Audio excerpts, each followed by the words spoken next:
ছবি ঈদে রিলিজ হইব শাকিব খানের প্রিন্স। এই বছরে একটা দুইটা ছবির আশায় থাকলে হলের মালিকরা কি খাইব?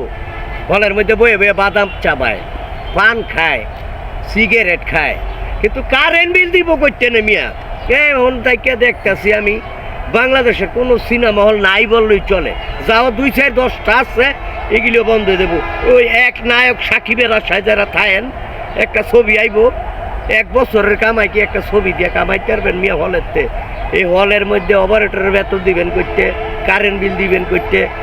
এক সাকিব খান বছরে একটা দুইটা ছবি আইব, এই আশায় থাকলে সিনেমা হল চলবে না। আপনারা অন্য সময় আছে ভালো একটা প্রডিউসার, ভালো কোনো প্রযোজক, টাকা পয়সা ইনভেস্ট করিয়া, বাংলাদেশে বহুত নায়ক আছে, তাদেরকে নিয়ে ছবি বানান। ছবি চলবে না কেন? ছবি চলে ছবির গল্পতে, ছবি চলে ছবির গানে।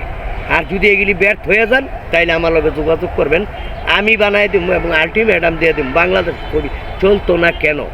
40 বছরের উপর হয় আমি নাটক করি, নিজে লেখক, পরিচালক, অভিনেতা, গীতিকার, সুরকার, শিল্পী, আবার ডান্স মাস্টার, ফাইট ডাইরেক্টর সহ।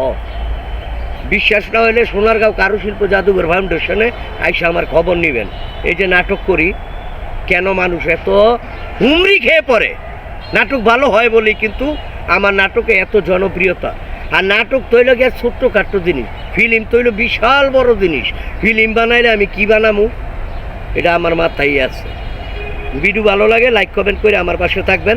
আর সাকিবকে বলবো আপনি বেশি করে ছবি তৈরি করেন, মাসে 2 মাস পর পর একটা করে ছবি বাংলাদেশে রিলিজ দেন, তাইলে ছবি আন্তর্জাতিক পর্যায়ে যাবে, সিনেমা হল বাড়বে,